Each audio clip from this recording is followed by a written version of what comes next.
walked in. You're over here on the blue chair. Good. How you doing? Thanks for taking the time. Happy to be here. So welcome, Ben Taylor, Director of Sales from Anthem Properties Group. Ben, how you doing? I'm doing great. Yeah, thanks so much for coming down today. This is great. And Ben, maybe can you start by telling our listeners a little bit about yourself? Yeah, I live on the North Shore, and I got 3 kids, and they're keeping me pretty busy. And 3. Yeah. How old? Daughter's 12, son's 10, and the other son's 8. Yeah. You're making me feel like I look old. No, you don't. They've aged me. I'm 22. I just don't look that way. It's the working out in the morning. Yeah, you were yeah. saying that you had a workout this morning, which is good because neither Matt nor I had a workout this morning. That's correct. We did not.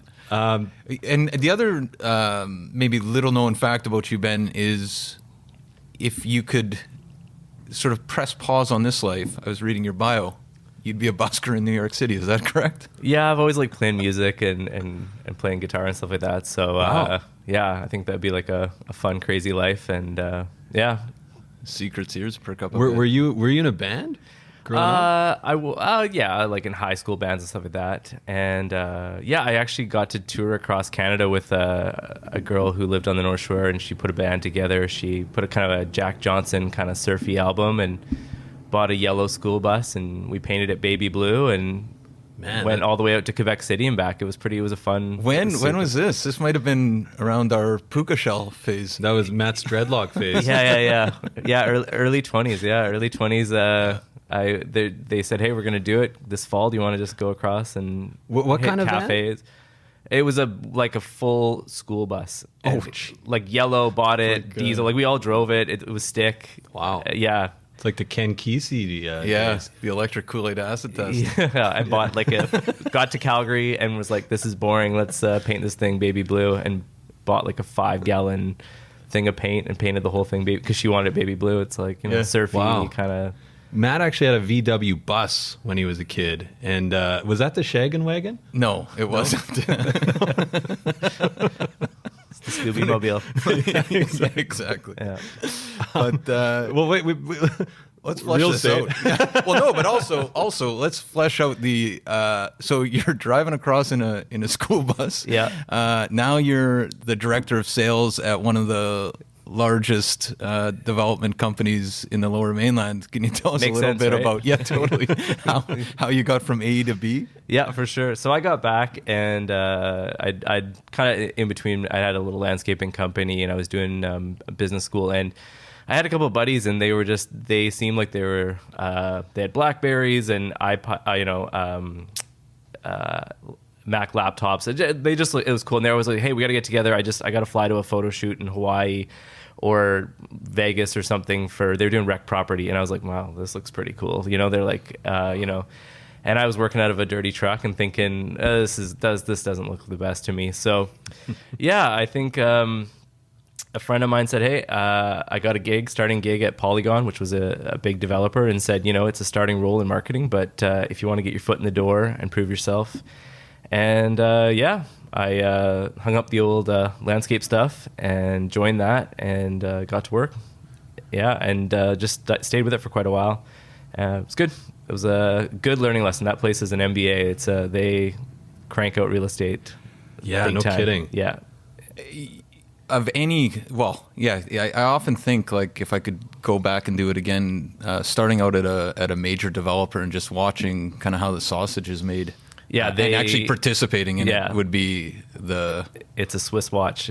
It's well run there. Yeah, for sure. They used to do a lot of like community building, but like single family detached homes. Like, were you doing detached or more like high rises? They mainly only did multifamily. They had kind of a second company called Morningstar that did single family. Oh, right. Yeah, Okay. but they were townhomes, 4-story wood frame and concrete towers. Right. And then lots of master plans. So, yeah, I remember in my last year, before I moved on, I think we did 11 openings from Abbotsford to UBC.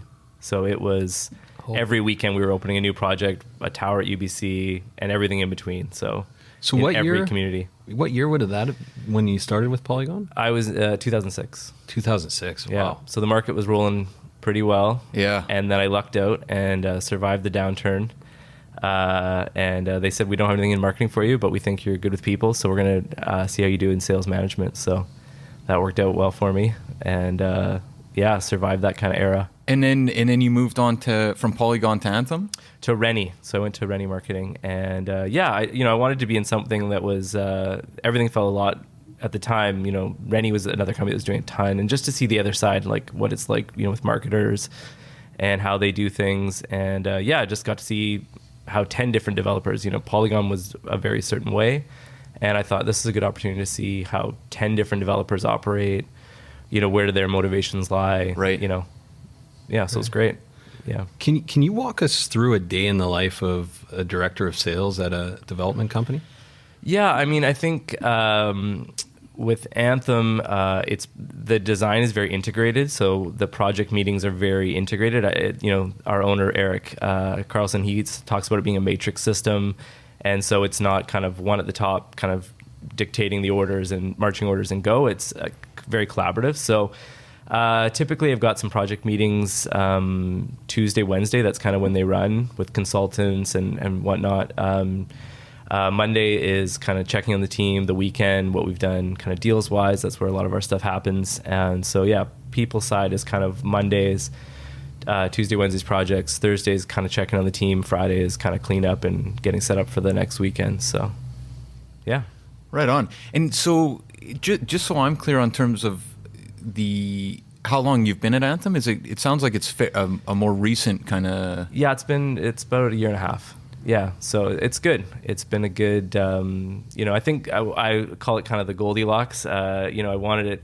I saw a lot at Polygon. It was pretty hot and spicy at Rennie with so many different clients and trying to keep everybody happy. And I was like, I think I'm back in the middle with a developer feels right for me. At Anthem was kind of right. That's just right for me. And so, are you guys at least from your position and that idea of not really a top-down model, like how much are you involved in the process, like from kind of land acquisition all the way through sales? Like, are you involved in all that? Yeah, it's super integrated. So it's like from the earliest days, we're all kind of asking, is this the right site? Does this make sense?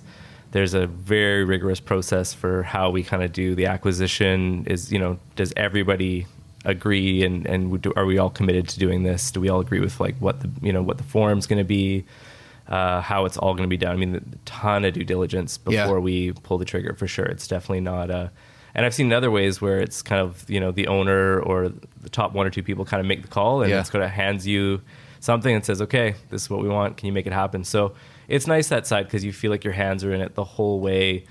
You're also responsible. You can't be like, well, I just got handed this and I'm just, passing the baton and doing my part. It's like, no, you were there from day one. Yeah. You thought this was a good idea. You thought this was a good idea, so we did it. And, and you thought these were the right things. And I think there's the pressure is not overwhelming that it's like if you get it, wrong, that it's the end of the world. But it's, you definitely have a responsibility to like get the product right, get the pricing right, make sure that the demographic is going to be on board. So maybe just talking a little bit more about that, like what can you talk about?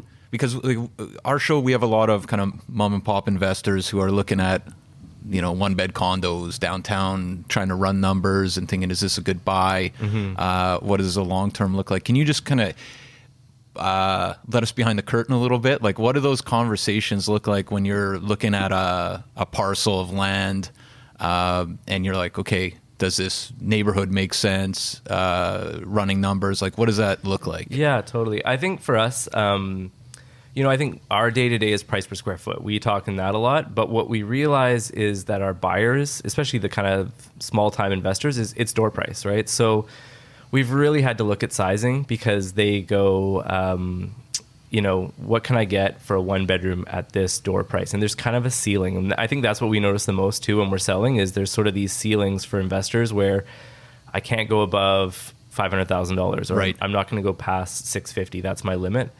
So yeah, I think that's probably the biggest factor we look at is kind of how do we get the most utility out of the home. I think obviously the amenity package, the storage, the urban locations we're picking help to kind of spread out that so the home doesn't have to be as large because there's sort of so many more things going for it in the area.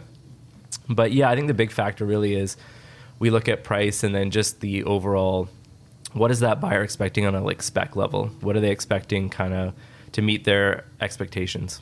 Right. Yeah. And it sounds like you're location-wise right now, like you mentioned, urban locations. Obviously, I mean, we'll talk about Georgetown is the one that comes to mind. That's a Anthem, kind of hit it out of the park. But in terms of locations you guys are looking at and developing, can you speak about where you guys are excited about? Yeah, and even what makes a good site, like what makes a good location. Mm-hmm. Yeah, I mean, it's funny. I think back to your guys' podcast in August, and you guys were kind of giving your tips a bit more on the resale side. And I talked to my sales team, and I just said, I think your points were sort of people before and a couple of years ago had to pick C properties. They, it's multiple offers. No chance at the A property. The B property, it seems like no chance. C, fine. There's not that many people after it. Right. So, I've said to my team, the nice thing for us is we typically buy A properties. Not all developers do, but I would say we generally pick an A, maybe a B property. We don't buy a lot of dogs. Yeah. Right. So I've been encouraging our team saying, because we have A properties, people are out looking, let's acknowledge that we have A properties. And so we're sort of pushing for that. So yeah, I mean, I think the obvious for A properties are, the mix of kind of, if you're looking for urban, it's got, the transit, the shopping, the recreation, the parks, all that good stuff. And I think if you're looking for something a little bit more suburban, then again, it's on a nicer location. Some of our stuff is kind of semi-urban, semi-suburban, like our stuff in Richmond and North Van. It's near kind of Lower Lonsdale, which is very happening, but it's not right there. Yeah, right in the but heart it's of it. not dead quiet where you're kind of out in kind of the boonies of North Van or way out in Richmond. You're kind of still near Steveston and Ironwood and stuff like that. So right. Yeah, those kind of factors. We should talk about Georgetown because, you guys launched that project when the market was kind of stalling for pre-sales. Let's just remind me, was that it last fall? It felt like it was like when... It felt like a long time ago. It felt like a long time ago. It also felt like the market was... I feel like that was launched at like the time when everybody was like, are we cratering? What's going on here? Yeah. It was interesting. So we started kind of, I guess, previewing, I would say. We couldn't get our PC ready till I think it was about February, March to get people in there. So we just hit the phones. And PC for Georgetown. Yeah, but no, for listeners at the home. Presentation center. Okay. Yeah, sorry. Talking developer lingo. My mistake. So we couldn't get the presentation center till sort of occupancy permit done till February. So in the fall, we just we started going hard, calling realtors and making a lot of noise, just saying we are going to have amazing product, especially for investors. I think if you look at that floor plate and you're a first time investor and you're a little bit nervous, you're going huge balconies. They wrap the whole suite. Inside, just really efficient. Like we had a really nice studio that had an included Murphy bed in our display home, and then a 2-bedroom that just was under 700 square feet. And so I think when you're an investor, you're looking, going, what can I rent a 2-bedroom out? What can I rent a 1-bedroom out? What am I paying on the door price? Right. So we had a lot of great door prices there. So yeah, a big part of that was we pushed to sell that tower like 3 or 4 times over. Yeah, and that was in Surrey, right by the university there. Yep. It was a concrete high rise. So was it really just kind of old school tactics and like creating buzz? We were calling Chilliwack realtors. I mean, we were calling. I kid you not, and they're going, "Where is this?" And and anybody. I think we were just saying we have this great investment opportunity, and so we wanted to make sure there was just like people kind of beating down our door. Surrey had a lot going for it, right? It's got so much. It's the number 1 growing city in the Lower Mainland. It's got everything going for it. So I think it was, in some ways, it's a tough market, but it was also like, if you've been toying with the idea and you don't want to miss out, this is a good option. Like, it's amazing. Surrey now, I keep hearing about how it's in the long term, at least guys like Richard Whitstock is saying, Surrey's the future, as in it's going to overtake Vancouver. Yeah, like the area's going to be, that's like the idea is it's still, the region will still be referred to as Vancouver, but Surrey's going to be kind of the beating heart. Definitely outgrowing It's interesting too, because it's kind of like the perfect storm, because you've got a great region of Greater Vancouver that people are excited about, but then you've got a really great mix of property types for the investor. And we were just talking the other day about the junior 2-beds. Can you talk a little bit about like just the different products and why is that a popular plan for investors, the kind of the junior 2-beds?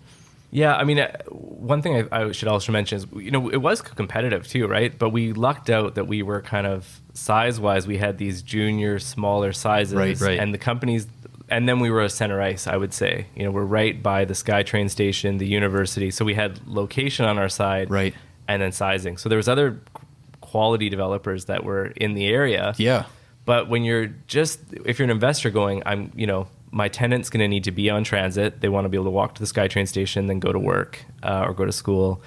If it's 12 blocks away, it's just that too far that they're going, I'll buy at Georgetown. And, so I think, it just allows us to have that door price for a 2-bedroom. And I think there's just the assumption that the rental is going to be that much more for a 2-bed. Right. Well, and the one thing that, we often talk about is on the resale market, price per square foot is kind of everything. When you're renting a place, often you just rent it as a 2-bed, right? You don't have to put it's one of the smallest 2-beds out there. Very, very few tenants are measuring it. Yeah, exactly. And you can't calculate it. So if it's a huge 2 and den, you can't go, well, it's $9.95. So if we multiply, $2.50 per square foot in rent, I should get this. They go, well, that's just your big 2-bedroom. Yeah. That's not my problem. Yeah. 2 My bedrooms are bedroom's $2,400 a yeah. month. And I got a bigger bedroom here. Yeah, Great. that's on you. So I think that's the point really is people going, I have to pay an extra 50, 75, 100 grand for this larger 2-bedroom in the area, or I can buy at Georgetown, save on door price, and rent's the same. It's kind of a no-brainer. Right. So. Well, so it's interesting, like Georgetown, most of the folks we talked to who were interested in Georgetown were investors. It sounds like a lot of the building the purchasers were investors. Presumably there was a decent amount of end users as well. That was at a moment in the market, like I feel like looking back, March was kind of the moment where we were at virtually a standstill, and then it looks like we're kind of trending on 3 months of kind of positive activity here. September's been quite busy, and I feel like there's a lot more positivity. Obviously, investors were buying when you guys launched. Right now, like, is now a good time in your mind to buy a pre-sale? I guess I have to say always, right? But I do think so. More because I think developers are really getting down to their bottom line.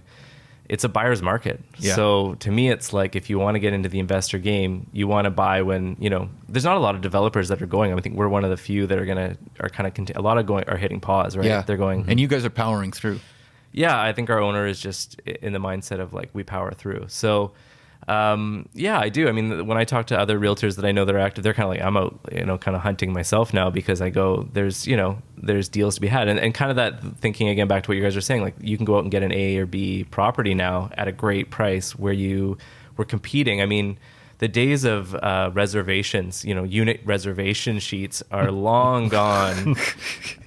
Where our team is going, congratulations, you're getting your third choice. Yeah, you're welcome. Yeah. And they're going, oh, thanks. And they're going, yes, I got my third choice. And they called me back. It's definitely not what I wanted, but yes, I didn't miss out. Those days are long gone. So I feel like if you're a buyer, now is great. I mean, you have somewhat of an equal playing field, if not an upper hand, that developers are giving you a great price. They got to go ahead with their project. They got to get construction financing. There's better incentives. There's just more of an appetite to be at a sharper price. So I think so for sure. Yeah. It's funny because a lot of the people that bought in, say, 2013 or markets that were softer when pre-sale was soft, that got these incentives, like, I mean, they did incredibly well, right? Yeah. I mean, like, it capitalizing They all look on, like geniuses, but then, well, yeah, you know, everybody could have thrown a dart at them. no, but actually, but then you think, oh, well, who knew what the market was going to do? But then, Well, the now smartest- looking now, you're like, well, it takes some stones to pull the trigger in March. Well, there's the two. It's funny because we have so many people that, we've had so many investors and developers on the program that have, 100 plus doors. And most of them just, they don't really try and time the market. They power through. They buy at any time. They just keep buying. Yeah. And when they see an opportunity like this where there are incentives, or when you get to buy that tier one property, they capitalize on it typically, right? Totally. So I mean, it does make sense for sure. So just thinking about that, you guys are moving through, presumably you're always looking for sites. Like, I think Surrey's, obviously you guys are excited about Surrey. We've kind of mentioned that. What other areas in the Lower Mainland are you guys looking at and kind of really excited about? Yeah, totally. One thing I should also mention, just back to Georgetown before I forget, because I think there's a few realtors that'll kill me. But yeah, I think part of that, what you're saying, the investors that buy and buy, they bought, I mean, we have a bit of a story, right? Those same realtors that were bought in Station Square in Metrotown, which is an area that we like a lot. We have 3 sites there. They bought Station Square, same story, right? They bought in the first couple towers, did extremely well, bought in the next ones. So same thing, they went over to Coquitlam with us, Wynwood Green.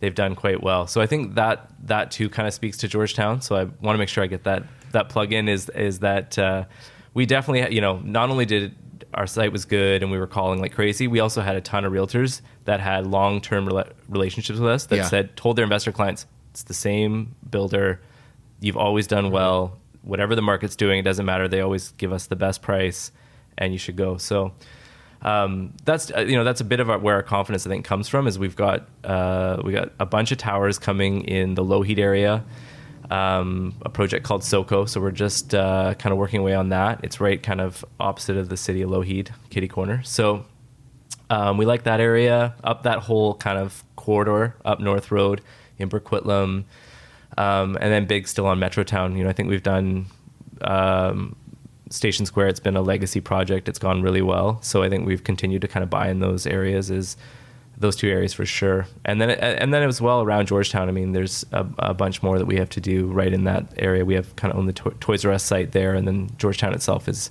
a few towers as well. Right. Yeah. So kind of following the SkyTrains. SkyTrain lines. I think transit's always a good one. And then we seem to buy, the other sites we seem to buy are just out of, interest. We have a lot in North Van, our owners from North Van. And so again, it's a bit of a transit zone, but along East-West 3rd, we have a lot of kind of low-rise buildings in the pipeline there. So, yeah. Maybe thinking about some buyers that are out there listening, how do you find a deal like for a pre-sale? And is it the same as the resale market?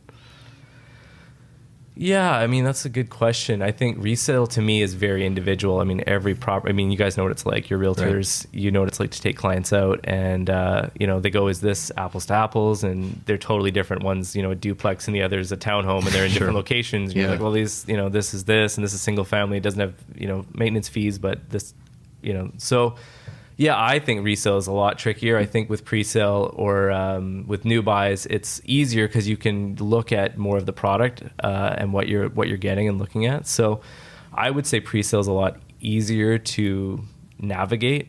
And I think also gives you a bit of time. You can buy and you're not completing for a couple years, 2-3 years. So I would say it's easier to make that decision. Personally. I mean, that's my take. Yeah. And you're the director of sales for a development company, so answer this any way you want. But up until at least the last month or so, most buyers out there have been very aggressive with offers. Often people think of pre-sale as, okay, there's a price sheet. This is the price. You come in and buy. What are your thoughts on people coming in and basically throwing offers at your company or other developers literally looking to grind down? Is that something that happens in pre-sale? Yeah, I don't know about pre-sale as much, but I mean, we have a lot of finished product. So we've got, a few homes in Station Square in Metrotown. We've got stuff that's finishing in North Van. We got stuff in Richmond. So, I think as we launch certain things, we're a little bit like the price is is pretty set. We've done a good job of being pretty sharp about it. We have some incentives, that kind of thing. But we still have to sell. I mean, we're not holding on to this stuff for forever. So, I think that's part of the game is that we know that we've got to keep selling. And so if the market is a little bit lower, we've got to go there. We're trying not to chase anything silly or make the market sideways by taking some bad deals. So, I don't see us doing that. But I definitely see that we try to make sure that we are right at where the market's at. We not coming in with an elevated price. So I keep hearing people sort of say there's a bunch of single family stuff that's selling for multiples again. And I was like, oh, really? And I was like, oh, wait, what was the price? And it was like, well, it's, in East Van, it was 1.4 and it went for 1.45. And I'm like, right. But back at, we go back a year and a half, 2 years ago, it was 1.9 and they expected to get 2.1. Yeah. They weren't even thinking 1.9 was something they would take. Yeah. So, I think that's stuff we look at. We're not in the repricing things right now in old markets. It's like, this is our fresh price and we think we're pretty generally spot on. Right on. We're trying to be. And maybe just in talking, kind of going back to the question about which areas you're excited about, maybe if we can kind of ask you that same question, but excluding where Anthem is developing, are there any areas that you're just generally excited about from somebody that monitors the market and invests in real estate? Yeah, I mean, I have a sweet spot for Squamish. Yeah. So do we. I think it's kind of one of those areas that's it's beautiful and that's just a personal one that I like it up there and I think it's a nice place to live. I live on the North Shore, so I think it's nice there as well. But I personally like those more community zones like Port Moody and those kind of neighborhoods like that, Steveston, things like that. So Squamish is just always one that I think the value's there. It's just kind of jobs and does it make sense and Sure. Are you commuting and that kind of thing. Right. But I've always kind of liked that spot. And if you were to buy something, maybe not necessarily in Squamish, but one of the things that I think is the opportunities for somebody like yourself is obviously buying Anthem product, right? Like that's a real perk to the gig. Yeah. But if you were out looking, say, you had a couple $1 million, we give you a couple $1 million right now. Thank you. Or at least a down Glad I payment. came on the show. A down payment for a couple $1 million.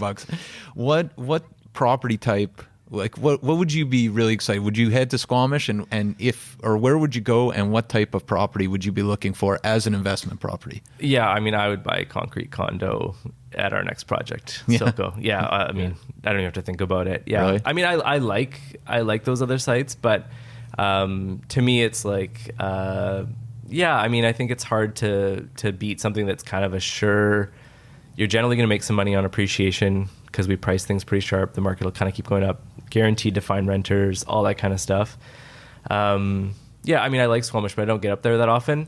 And I kind of think about what Joe Siegel said is like, I like to be able to drive by and see my stuff on a Sunday if I want to see it. So that's one lesson I've kind of learned is you want to be able to keep an eye on things. And so I'm generally like, made the mistake of buying one thing in Alberta and I just kind of go, can never really check on it, can't see it. So I'd always want to buy something where I'm kind of can keep my eyes on it. So actually, maybe just going down that road, can you tell us a little bit about that, about kind of, because we have a lot of people kind of thinking about absentee landlording, I guess, however you'd say it. Can you tell us a little bit about what, was it just that you couldn't check on it or were there other issues with that? No, I think it's been fine. I bought an apartment up in Edmonton back in kind of 2012 when oil was high, and I was part of kind of here in the city in real estate, and was part of some groups and stuff about where to invest and that, and they were just like Alberta all day long. Yeah. But over time, I think there's just been times when there's been things that the property manager's like, oh, this is banged up, or this has happened or whatever, and it's like it'd be nice to just be like, hey, I'll meet you there on a Saturday. Like I don't have to have a look flight. at it. I don't have to book a flight. And I kind of, once I heard Joe Siegel say that a few years ago, I was like, that makes sense to me. Yeah. And so I think my thinking is, it's nice to be able to drive there in 45 minutes check on it. Even if it's like a false certainty, it's just like, Yeah. it's just something that you can. Well, but it also speaks to actually knowing the market, right? Like, And that's part of it too. It's I like mean, I have to take kind of the word of other people that what rents are at, what things are selling at, who's good, what's going on. what neighborhoods are hot, like, which streets make sense. Yeah, totally. So that was a good lesson. So in thinking of that lesson, do you have, in thinking about just even real estate investing in general, what is one of the best and most worthwhile investments that you've ever made? Buying my house. Yeah. Yeah. I mean, that was, I look back now and go, wow, there was a little bit of hubris and just sort of like, but yeah, I bought in the summer of 2009. So, Right. and at the time it was sort of like, people were still, there were some people jumping out of buildings in the spring in New York, and it was pretty scary. And, We shouldn't laugh at that. but it was, I remember a lot of people kind of were like, are you crazy? Like, you've got little kids and but I was just like, oh, I love this neighborhood long term. But it worked out well. But it kind of goes back to that thinking. I was like, that Warren Buffett, be fearful when others are greedy and be greedy. And I just thought, this seems like a great price, and it just seems like a long-term good buy. And people think I'm crazy, and, maybe I am, but if I get it wrong, but, the houses continued to go up. So that was a great buy, part of that timing thing but not that you can time the market, but just that was a great pick. Yeah. Yeah. Well, and you need a place to live anyway. Totally. Yeah. Yeah. So I bought a couple in 2014 and 15, and those kind of, I think, have gone up, haven't closed yet, but those looked like, again, not timing the market, just kind of feeling that heat. And you're right. I'm lucky that I'm in the industry. So when I'm talking to I was talking to other people, and they're going, we're price escalating. We're doing this, the demand is huge. I kind of thought, okay, buy now, because it seems like there's a big wave coming of people like really selling out towers. And it was 2015, 16, 17 was crazy years. Yeah. So got lucky there. Do you find it hard to get past the thinking of where prices are? Like I find a lot of investors look and they say, God, like $500,000 for a condo. Mm-hmm. And it's funny, like we've talked to people. I remember a guy telling me that he bought in one of Concord's towers on Marina side in like the late 90s, and he had to called his dad, who was like living in a huge house in Edmonton, and was like, I'm going to buy this condo for like $120,000 or whatever. And his dad was like, you're nuts. You're an idiot. You should buy a like, house. Don't That's buy a house in Edmonton. Yeah. So it's like, it's tough as an investor, and it's tough as somebody that lives in Vancouver, where you feel like prices are already sky high. And like, where do you like how did you approach that when you bought even your house, which probably felt expensive at that time? I think that one, you're right. You got to live somewhere, and I thought long term, but I think that question for me is like 6 months ago, our owner, Eric, super analytical. And so he just started quickly kind of spitballing on a whiteboard. Here's what the land costs nowadays, CACs, construction costs still haven't come down. And he just kind of tagged all that in $1 per square foot. And so he was like, I don't see many people being able to sell Surrey for less than $1,000 a square foot and making money. So that kind of told me values are kind of like, no one's going to sell it for less, like build it for less than that, give or take. Yeah. But hearing that kind of reminded me, because it's true. I've been through eras where it was like, wow, $600 a square foot in Metrotown. How did, how's anyone going to pay that? Like, that's just crazy. And now it's like well over that, it doubled. But when I see hard numbers like that, like what we're truly facing at the municipalities for CACs, what we're facing for land costs that still haven't come off that much, and construction costs, which are just killing everybody and hasn't come down, you kind of go like, these are fixed numbers. Yeah. And like, no one's going to just build stuff for free. Yeah. So it kind of informs the pricing. You're kind of like, okay, we're pricing to like keep the lights on right now, not to make a huge profit. Right. Yeah. So we were thinking about interesting questions to ask you, Ben, and one of the questions we kind of came up with was, there's sort of things that are said in real estate all the time, like, put your best foot forward. Like, there's all sorts of things that you hear all the time. Is there something in the industry, some piece of advice that you hear all the time that you're like, I don't actually agree with that? Like, what? Is there a bad recommendation that you hear people recommending all the time, or something like that? Put your best foot forward. Oh, like with an offer. Yeah, I feel like there's things that I hear all the time, which not to put your best foot forward is a bad thing to say, but it's like I feel like it's like almost an echo chamber where you start, and is there something out there that you're like, this is something I hear that's actually a bad piece of advice? Maybe not. Maybe it's repeated because it's all good advice, right? Yeah, I mean, the only bad advice I think I hear people saying is kind of to pick something that you don't really like or love, that you know what I mean? If you're going to live there, the compromise thing. Vancouver real estate's all about compromises. Yeah, I don't think it's bad advice, but to be wary of it, it's like, you kind of want to love your home or what you're doing. The only other bad advice is I think just buying cheap. I think people go buy the cheap thing, and there's a reason it's cheap. And so you can't rent it out as an investor, or it's in a bad area where there's no jobs. And that's, I think I've seen a lot of people that I thought were, good at what they do, and they were like, yeah, I bought in like this recreation property because it was just, $99,000. And I'm like, but no one's there. No one's there 9 months of the year. It's like, it's just been a dog and a maintenance. Yeah. So I think, buying cheap, and then, or just buying something that's kind of C if you don't have to buy C. Where you could buy A.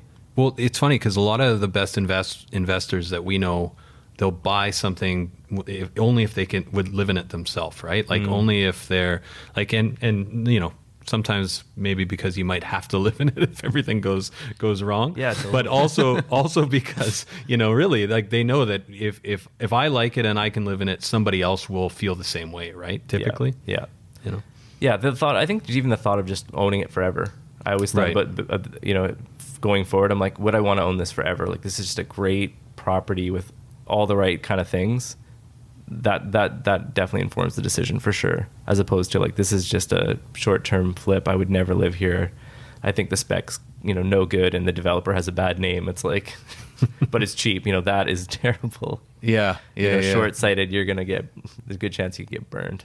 We're going to change it up here and go to some lifestyle questions, but we know you're a really productive guy, and you've done a lot. The only guy who's worked out today so far. Right. We're at 10 in the morning. In this room. Maybe secret. That was a joke. Yeah. Just kidding. In the last 5 years, what new belief, behavior, or habit has most improved your life? Well, I think just the consistency with exercise has definitely helped. Just making that, that and diet. I think just as I've gotten older, just like having to be more consistent, and you don't get as much freebies anymore with whatever you do. You got to be a little bit more cautious. And I think I was very just, bounce back every day. Everything's fine. But especially with like 3 kids, they're great kids, but they're just a lot of work, a lot of energy. Yeah, and they, you got to make sure that they're getting everywhere and stuff like that. So I think just being a little bit more careful with time management, exercise, diet, making sure that things are like, so that you can be solid 7 days a week and not kind of... Not 4. Yeah, totally. So, yeah. I feel like we've talked a lot about the successes of Anthem and some of your successes. The one in Edmonton, of course, was the one thing that I guess wasn't 100%. But has there been a failure or an apparent failure in your life that in the last, say, 10, 15 years in real estate that has set you up for later success? I think just maybe wisdom a bit. Like the Edmonton one really, I was so hubris. I don't know what the word is, but just sort of overconfident. I was like, I just don't get this. I'm like, you can buy these apartments so cheap. Everybody's making a ton of dough in the oil business. You can't lose. I'm like, why would anybody invest in stocks? I just kind of had this very attitude of like, someone's paying for your investment. It's appreciating like crazy. You're getting crazy rent. And now, I'm working with my parents-in-law to sell we bought 2. I bought one, and it's like they're selling at a loss. We've had to put like a bunch of money. It's just been a real eye-opener. Yeah. I think it's just made me way more, again, buying locally, buying probably a better quality, less about just cheapness. I think that's probably what I've kind of looked and gone, why, I would, looking back and I'm like, I don't want to own this forever. This isn't built in 1980. It's I don't know if a developer's ever going to come along and buy this thing up and redo it. Right. So is this thing just going to fall apart? Do I even like Edmonton? Yeah. I haven't been back since. The answer was no. Yeah. It's a fine city. It's a fine city. I just haven't chosen to go back. But I think that's probably the biggest thing is just growing up and realizing, there is risks with real estate, you know, and just kind of, you know, but it was good. I feel like I've put my money where my mouth is, and you've learned those lessons. And I think, you know, it's made me a lot more careful and sharp about investing. Yeah. And, you know, what advice I take, what advice I give, what I look at for myself. Education's expensive. Yeah. And I think that's exactly how I looked at it. As I go, this was real life education. You really feel this, you know, it's had a bunch of problems with tenants, can't go visit it, paying for renos, can't see it, don't like it, losing money. It's just like a big storm of, Hey, that's a good one. Should we move to the 5-wire? I think we should move to the 5-wire. Can you stick around for that, Ben? Yeah. Awesome. Okay, so first question, what is your favorite neighborhood in Vancouver? In Vancouver, I like it right around here. I mean, this whole zone of False Creek, Chinatown, this is pretty. We didn't even mention where we are, live at the Bento Box. Yeah, Yes. live at the Bento Box. We usually do that really in cool the intro, space. but Yeah, it's a very cool space. yeah, Bento Box. So main and second. Yeah, I mean, down here, I think it's just such a transformed area. So Mount Pleasant, Chinatown, the Olympic Village, definitely favorite neighborhoods, great restaurants, just, all the things, walkability. You're near a city, but you're definitely doesn't feel like you're in a, you know, concrete jungle or anything like that. Right. Right. Yeah. Favorite bar or restaurant? Doesn't have to be within 5 blocks of here. Well, it is. I like Bao Bay a lot, which is in Chinatown. Yeah. Nice. Definitely. Have you been to the Kisa Tonto? The I other, have. I think it's the same owners. Yeah. Good spot too. Yeah, I love the room. The design in there. I think St. Marie did that, and it's beautiful. It's beautiful. Yeah. So third question, and we've changed up the live wire a little bit. What is one book, and it doesn't have to be this book right here. Oh, well, can you see it? Vancouverism. I don't know. Can you see that? Vancouverism by Larry Beasley, signed copy. But what is one book that you would recommend to anyone listening? Anyone listening? Well, I think 7 Habits has always been like just like a cornerstone book for versatile for anybody about life. Yeah, and the other book that really, for me, that really changed my career was, it's kind of obscure now, but it was called Love is the Killer App. And that book, it's by a guy named Tim Sanders, and he was like he was in the Yahoo days of .com stuff. But yeah, that book really opened my eyes just to learning, having a great network and caring about people. And that really kind of... Love is the Killer App. Yeah. I don't know that. Yeah, that book, that was a big one for me. Just really showed me I got to have knowledge, have a network of people that you can kind of connect with and actually care about them. And so it's all about kind of the personal connections when in an age where everybody kind of feels alienated and is relying on technology. Yeah, I think so. Just being able to have, you know... That was Not pretty bad. good. Yeah, Not well bad. done. You wrote the subtext. Yeah, maybe you have read Basically wrote the book. it. Yeah. Yeah, definitely. Ben, what is one piece of advice that you'd give your 18-year-old self?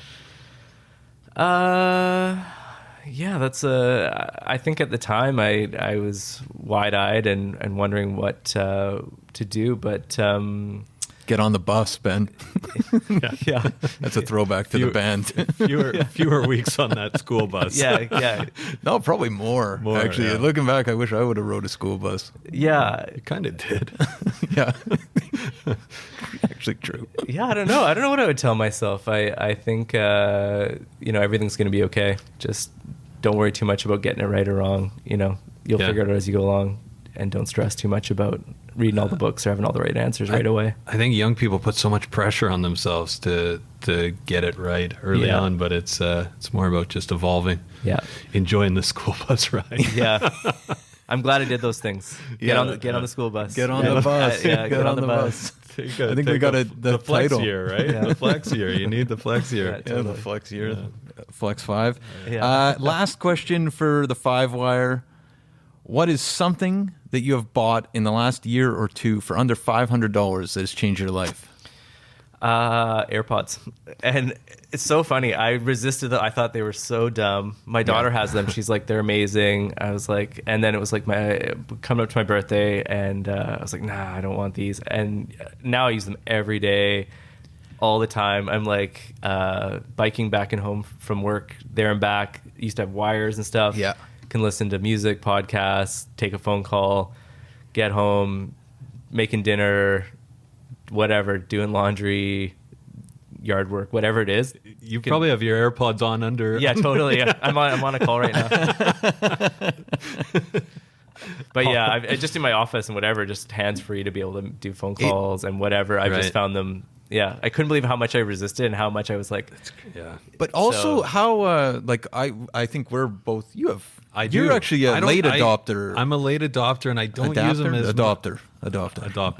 Yeah, I don't use them as much as I should. But I'm thinking just from the podcast and the. I'm on mine maybe books. 8 hours a day, and the craziest thing about, like, I have the first generation. I think there's even better now, but the battery life and how fast they charge. Like, it's incredible that you can literally wear it out and put it in for like 3 minutes and be like, all right, I'm back to 100%. Like, it's they don't disappoint. I thought there would be some drawbacks like that, or I thought I'd lose them, which is not.